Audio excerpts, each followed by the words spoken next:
अस्सलामुअलैकुम friends, unique dramas TV में खुशामदीद। Viewers, आज मैं आपको ड्रामा सीरियल क़यामत की लास्ट एपिसोड और आने वाली एपिसोड के बारे में बताऊंगी। लेकिन इससे पहले आपसे एक छोटी सी रिक्वेस्ट है कि अगर आपको हमारी वीडियो पसंद आए तो लाइक के साथ साथ शेयर करें और हमारे चैनल यूनिक ड्रामास टीवी को सब्सक्राइब करें। तो चलिए शुरू करते हैं आज की वीडियो।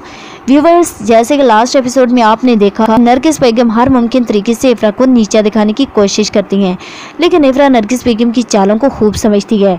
अब वो जवाद की शादी अरूज से करवाना चाहती हैं, इसलिए अरूज और नादरा बेगम को खाने पे इनवाइट करती हैं। लेकिन इफ़रा का इरादा तो अपने बाप के घर जाने का होता है। नरगिस बेगम इफ़रा को घर पे रुकने का कहती हैं, लेकिन इफ़रा अपनी मनमानी करती है और फिर जवाद के साथ अपने बाप के घर चली जाती है। इधर अरूज और नादरा बेगम जवाद से मिलना चाहती हैं, लेकिन इफ़रा जवाद को अपने आप में उलझाए रखती है, जिससे जवाद का ध्यान किसी और तरफ नहीं जाता और वो भी इफ़रा के इशारों पे चलता रहता है। फ्रेंड्स, आपको क्या लगता है, क्या इफ़रा अरूज और जवाद के रिश्ते के दरमियान बन जाएगी दीवार? इधर अरूज को भी शक होने लगता है और नरगिस बेगम से कहती हैं कि अगर जवाद मुझसे शादी करने के लिए राज़ी नहीं है तो आप उसको क्यों मजबूर कर रही हैं? तो नरगिस बेगम कहती हैं कि ऐसी कोई बात नहीं है, तुम परेशान मत हो, मैं हूँ ना, मेरे होते हुए तुम्हें जवाद पर नहीं मुझ पर भरोसा करना चाहिए। तो अरूज कहती है कि आप पर और मामी पर ही भरोसा करके मैं यहाँ आई हूँ, लेकिन जवाद की हरकतें देखकर मेरा भरोसा ख़त्म होता जा रहा है। वो इफ़रा की बातें ऐसे करता है जैसे उसको इफ़रा से मोहब्बत हो। लेकिन नरगिस बेगम अरूज से कहती हैं कि तुम अपने और जवाद के रिश्ते को मजबूत करने की कोशिश करो। व्यूवर्स, जैसे कि आपने देखा, जब नरगिस बेगम नाश्ते की टेबल पर जवाद और अरूज की शादी की बात करती हैं तो जवाद उठकर चला जाता है, लेकिन नरगिस बेगम मुख्तार साहब से रजामंदी ले लेती हैं। लेकिन अचानक इफ़रा कहती है कि मुझे इस रिश्ते पे एतराज़ है, जिस पे दोनों मियां बीवी की आंखें फटी की फटी रह जाती हैं। तो नरगिस बेगम कहती हैं कि तुम होती कौन हो, ये घर मेरा है, यहाँ हुक्म भी मेरा ही चलेगा।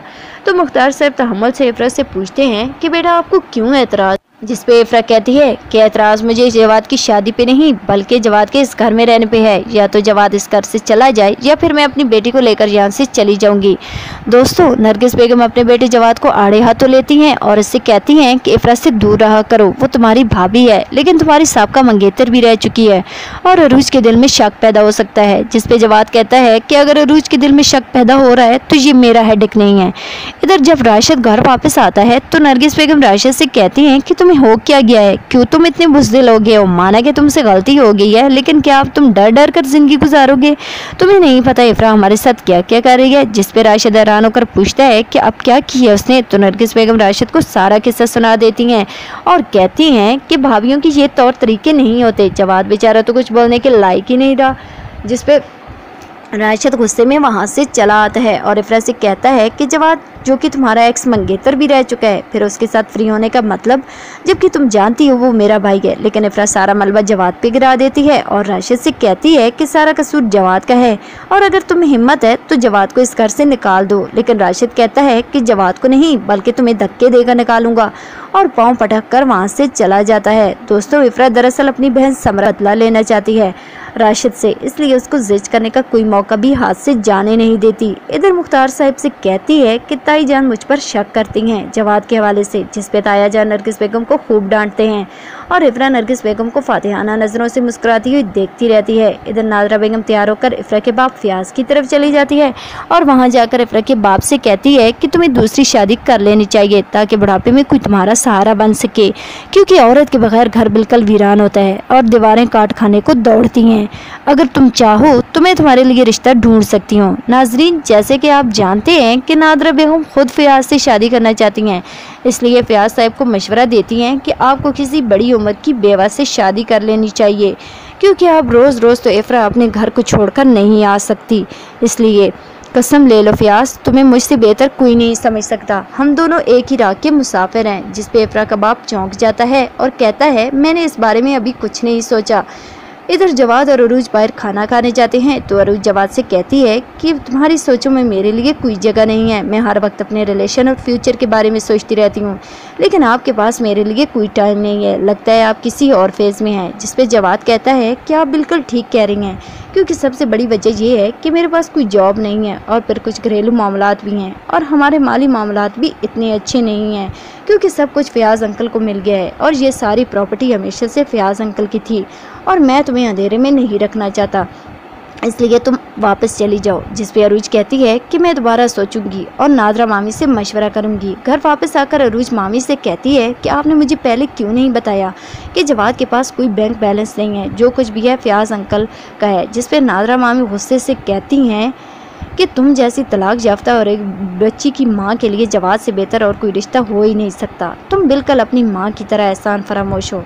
व्यूवर्स, जैसे कि आपने देखा कि इफ्रा राशिद से कहती है कि मुझे तुम पे गुस्सा नहीं बल्कि नफरत है, शदीद नफरत, और नफरत कभी ठंडी नहीं पड़ती, और ऊंची आवाज़ में चिल्लाती हुई नीचे आती है और ताया अबू से कहती है कि राशिद ने मुझे मारा है और जान से मारने की धमकी दी है। तो ताया जान गुस्से से राशिद पे हाथ उठा देते हैं और इफ्रा मन ही मन में खुश हो रही होती है, क्योंकि इफ्रा का मकसद पूरा हो चुका है नरगिस बेगम को नीचा दिखाने का। और फिर राशिद वहाँ से चला जाता है। इधर अरूज जवाद को कॉल करती है और उससे कहती है कि मैंने शादी आपकी दौलत और बैंक बैलेंस देखकर नहीं करनी थी, मुझे एक सच्चे और मुखलिस इंसान की ज़रूरत है। जिस पे जवाद कहता है कि मुझे भी एक ऐसे साथी की ज़रूरत है जो झूठ ना बोलता हो, क्योंकि मुझे झूठ से सख्त नफरत है। जिस पे अरूज सोचने पे मजबूर हो जाती है। व्यूवर्स, नेक्स्ट एपिसोड में आप देखेंगे कि नरगिस बेगम इफ्रा की तरबियत पे उंगली उठाती हैं, जिस पे इफ्रा कहती है कि मेरी माँ की तरबियत पे गौर करने से बेहतर होगा पहले आप अपनी माँ की तरबियत को देखें। आपकी बहन नादरा बेगम रोज़ किधर आती जाती रहती हैं। अपनी बहन से कहें कि छोड़ दे मेरे बाप का पीछा, दौलत और जायदाद के पीछे उनकी राल टपकने लग जाती है, आए रोज़ हमारे घर पहुँच जाती हैं। और कल तो नादरा बेगम ने हद ही पार कर दी, मेरे अब्बू को अपना रिश्ता पेश कर दिया। जिस पे नरगिस बेगम के 14 तबक रोशन हो जाते हैं।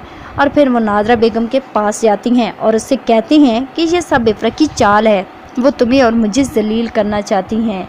जिस पे नादरा बेगम कहती हैं कि जलील तुम मुझे कर रही हो, क्यों तुम मेरे पीछे पड़ी हुई हो? अगर मैं फयाज से शादी कर रही हूँ तो तुम्हें क्या मौत पड़ रही है? तुम्हें क्या मसला है? कब तक मेरे हक छीनती रहोगी?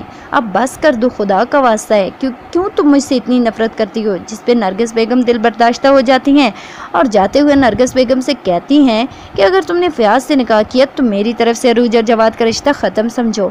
तो व्यूवर्स, क्या नरगिस बेगम अपना कहा पूरा करेंगी या नादरा बेगम अपनी मनमानी करेंगी?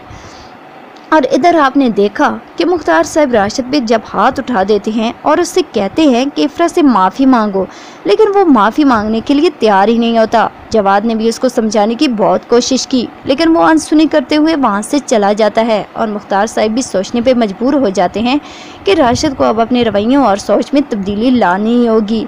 इफ्रा से शादी के बाद तो राशिद ठीक हो गया था, अब उसको ऐसा क्या हो गया जो वो दोबारा उसी रास्ते पे चल निकला है। लेकिन वो नहीं जानते कि राशिद अब किस धंधे में पड़ गया है। पर ये उसकी ज़िंदगी में वापस लौटी तो उसने खुद को ही बदल लिया।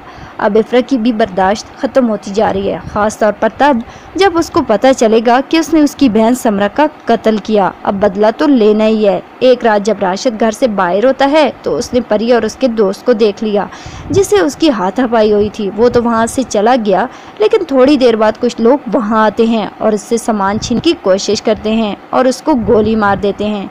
तो व्यूवर्स, आपकी इस बारे में क्या राय है? क्या राशिद मौत के करीब होने की वजह से समरा के बारे में सच बता देगा कि उसने ही समरा को धक्का दिया था, या फिर क्या राशिद की जान बच जाएगी?